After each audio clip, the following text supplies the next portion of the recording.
Good morning and welcome to the Ask Weldon Show, episode 244. Today, I have 3 questions for you.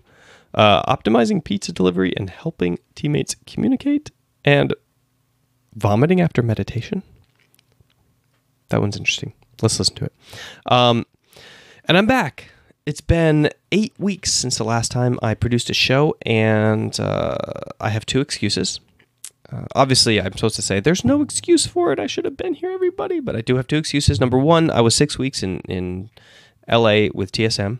And during that time, I tried to produce shows at various different times in the evening. And every single time, the players' audio was coming through. And they were invariably, during the times that I was recording or streaming, they would be leaking pics and just talking about champions. And I didn't want any sort of information to escape that house in terms of like things that could disadvantage the team in playoffs. And so I just did not produce any content because I was too afraid of any background pickup or somebody saying something randomly when I was live on stream. It's just not worth it. It's just not worth it for my little video to like endanger a team of 5 people who've spent their whole season training for a specific moment, right? So I just kind of gave up on that for the time being and just figured I'd do it when I got back. It was a 2-week gig, which became another 2 weeks, which became another 2 weeks. So it kind of kept snowballing forward. And then when I got back, I just needed 2 weeks off. Just had to have a break. I've been shooting my bow, reconnecting with my kids, and enjoying some time off, not working out or doing anything in particular, just trying to get my house back in order. But here I am. And we're back. We're back to our regular daily schedule. Hopefully we'll get a show out every single day from now on. So I'll see you this morning and next morning and the next morning. As always, the show that you're seeing on YouTube right now is live. Twitch.tv/MindGamesWeldon every single evening at 6:30 or 7:30 p.m. LA time. I'm not really sure which, but just go to my channel and turn on notifications and you will get the notification. All right, let's jump into the show.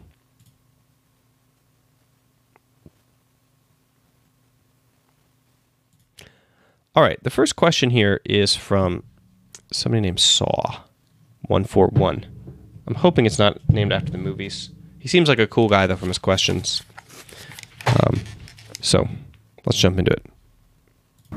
Hi, Weldon. I've been a fan since about 2015. I wanted to call and thank you and then also get your thoughts on me using some of the skills that you had helped teach me in esports and apply them because you are a sports psychologist.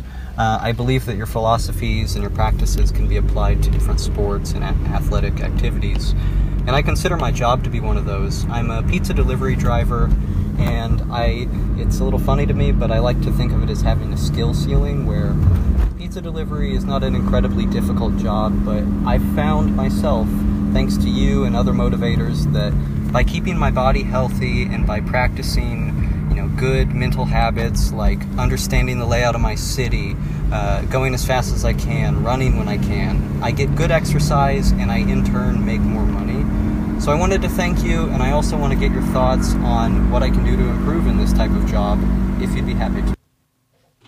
All right, so very interesting question, and I love it because it hits exactly on what the theme of my brand is about in the first place, which is let's take something that not only has kind of a less benefit for humankind, but is also actively like harming you, such as video game playing, and let's turn it into something that is genuinely useful for your own personal development as well as for youth development in a society. Okay, so the goal here with esport has always been to take something that can possibly harm you and to do it the right way, so that at the end, whether you go pro or not, you have something beneficial, like that you've developed transferable skills, social and emotional skills that you can use in other areas of your life. So as you hit on, this is something that can essentially be tackled in any realm. You can do this in esports. Sure, you can also do it in pizza delivery. And it sounds like you already have the mindset, which is the most important part, of how can I be the best version of this possible? Let me pursue something. Let me pursue mastery of something. And you use that to motivate you to do stuff outside of it. So you're pursuing pizza driving, right? But it's motivating you to work out and to get fit and to go to the gym and to eat right and to think right and to have better nutrition and to keep, maintenance your car. So all of these things that you can use in the task that you're doing to try to optimize that, you use them as motivation to accomplish something outside of it. That's essentially the correct thing to do. So for that, I would say do an audit. Do an audit of what you think is important for you outside. So for example, you start with your body. You have nutrition, you have fitness. Set a plan and square away a plan for those things, that how they're important to you and how they relate to your performance in your job, and what do you consistently need to do in terms of habits to both satisfy yourself as a person and satisfy your pursuit of excellence in that craft of pizza delivery. Make a plan around that, and then use that motivation to kind of enact that plan, to have the daily grind kind of non-thinking, getting up at 5 a.m. to get to the gym so that you can get to your shift at 8 kind of mindset that you need for that kind of thing. Sleep, also throw that in there with fitness. The second thing you can do is you can say, okay, well, what hobbies am I interested in pursuing that I can tangentially relate to this optimization that will allow me to, that I can use as a motivational source. So one of those things you talked about, mapping. So essentially brain training, memorizing areas, having a visualization of everything, not needing MapQuest, that kind of stuff. MapQuest, I guess it's called Google Maps nowadays for those of you who didn't grow up in the 90s, but something like what the London taxi drivers do. So if you look up London taxi driving test, and you could read the book that covers a little bit of it. I'm sure there's much better books for this, so I won't recommend the book that I was thinking of, but maybe I will. What is the name of the book? I think it's in my Kindle. 1 second. Come on. This is one of my more interesting books that I sometimes recommend. It's actually horribly written, to be honest. I think it's a joke, but...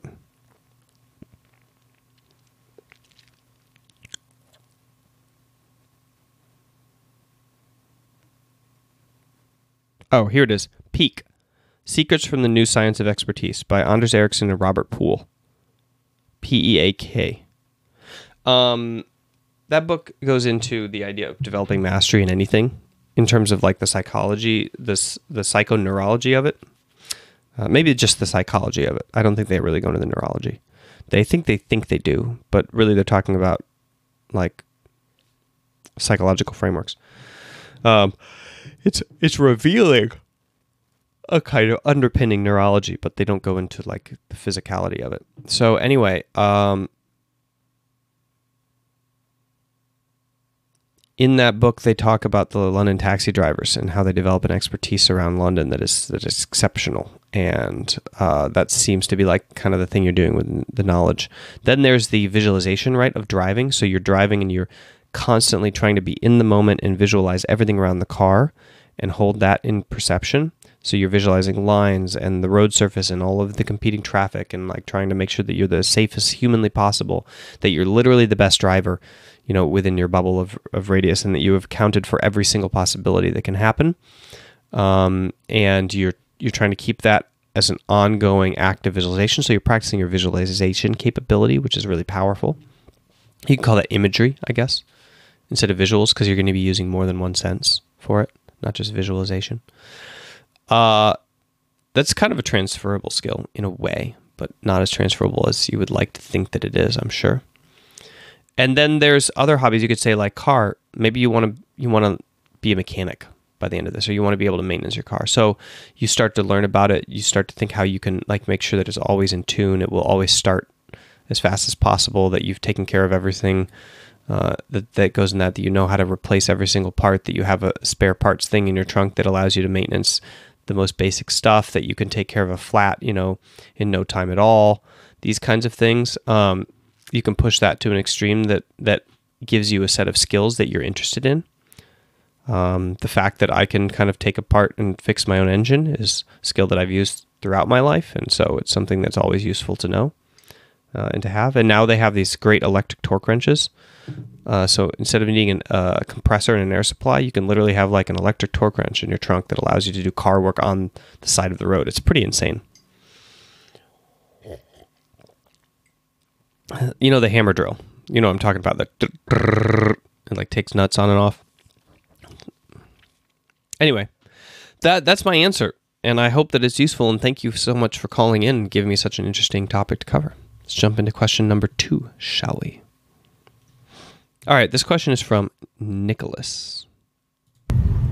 Hey Weldon, I recently started meditating, and one thing I've noticed, or more so has happened to me, is if I feel bloated at all, so like I had a little too much tea one day, and like today, as in a couple minutes ago, I had some like chili cheese fries or something, and I was like just a little bloated, but after meditating, I had to vomit both times from just like overeating or overdrinking a little bit. Is this normal, or is it something I should be worried about? Because like I normally don't throw up that much, you know, I'm not like quick to throw up.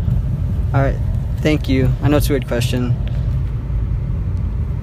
All right, Nicholas. So I was super curious when I heard this. I was worried, first of all.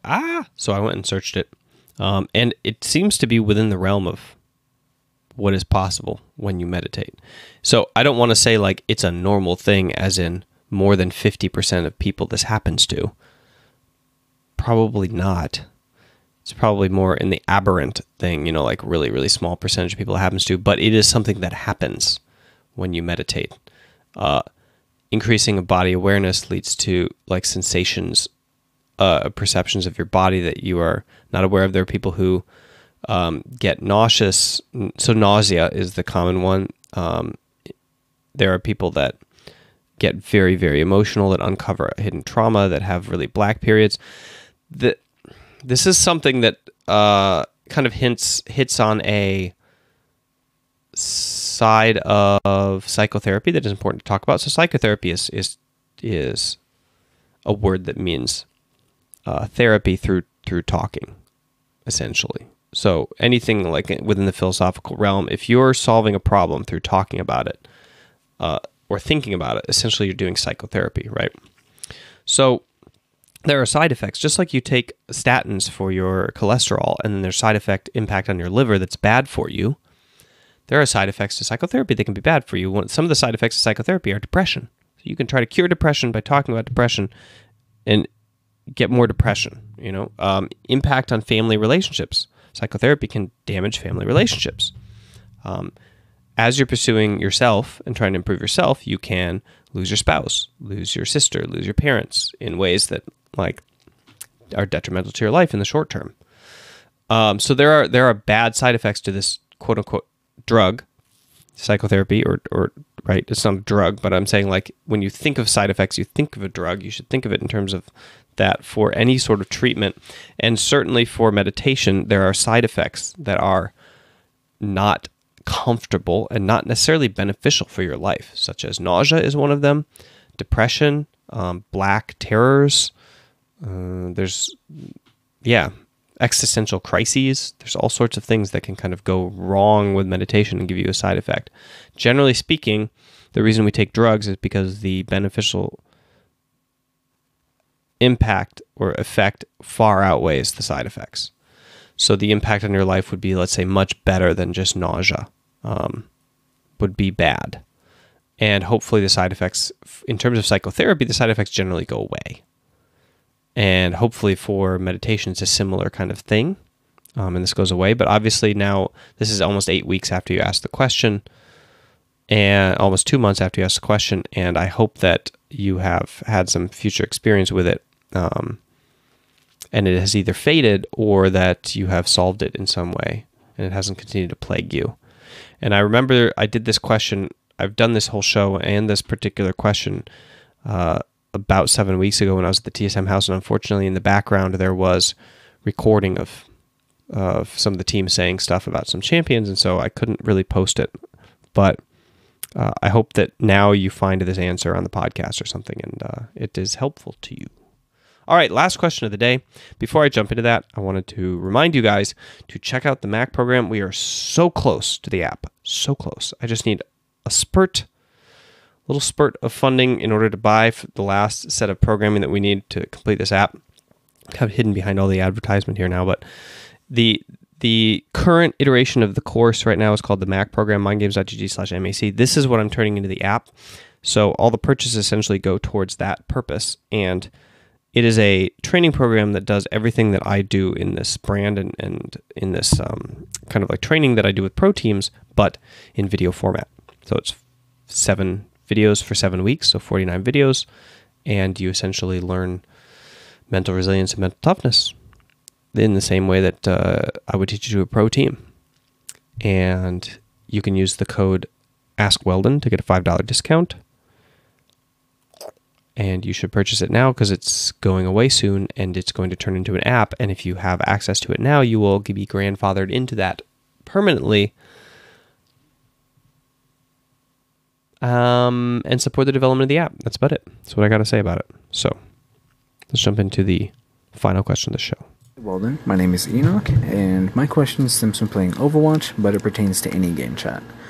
When playing competitive, oftentimes I'll try to lighten moods by saying good morning, good afternoon, or good evening, and try to help levy stress from previous matches or to boost confidence in reserved or timid people. Now, if someone is audibly angry or hostile towards a teammate, I'll try to make them acquiesce by suggesting they ask for help or to give the team a plan they'd like to follow.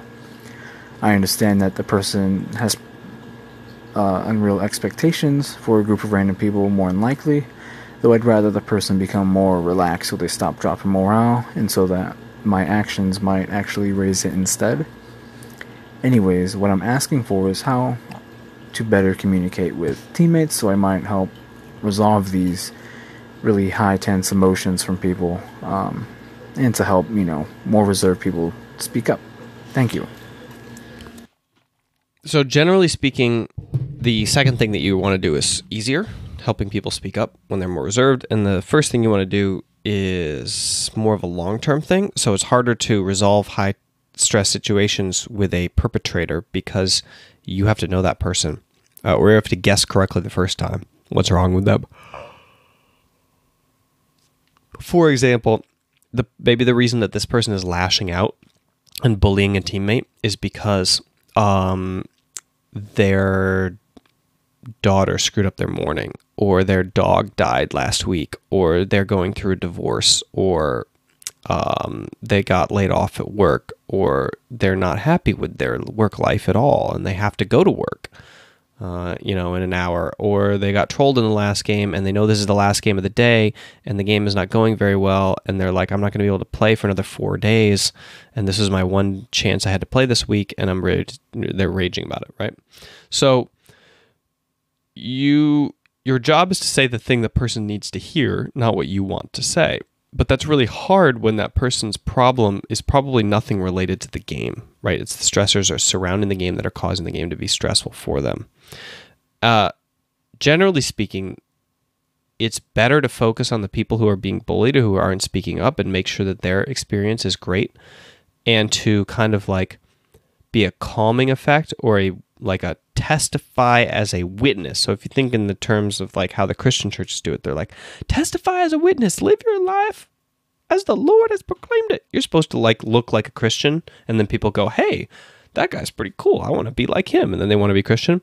So that's one of the best ways to handle mentoring people who are losing it, is to just be a really good example of what kind of actions you should do and how you should communicate in the game.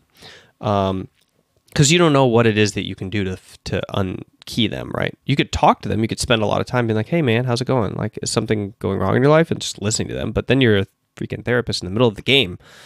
So I don't know if you have time for that.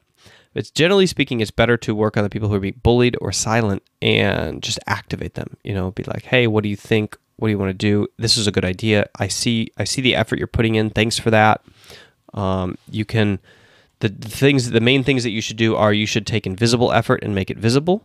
So any sort of things that they're doing that are like consistent, worthwhile, good effort that are being lost, you promote it and you say, I see that. People want to be seen.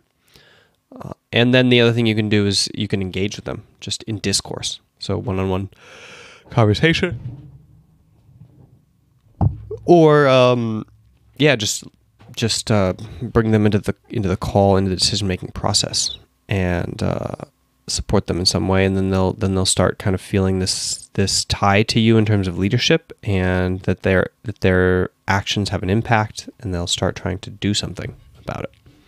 That is the answer, and I commend you for your effort in terms of trying to pull the teams together. And good luck. Keep at it. It's a skill that you get better at the more that you practice. So keep testing phrases, trying things, learning to recognize people's archetypes sooner so that you can, be like, this is the person that needs this kind of communication, and see if you can figure it out. All right, guys, thank you so much for tuning into the show today. Make sure to check out the training app, not the training app, the training coursework kind of thing, Mac program, mindgames.gg/MAC, use code AskWeldon. And check this out live, twitch.tv/mindgamesweldon every single evening in LA time. And I will see you tomorrow.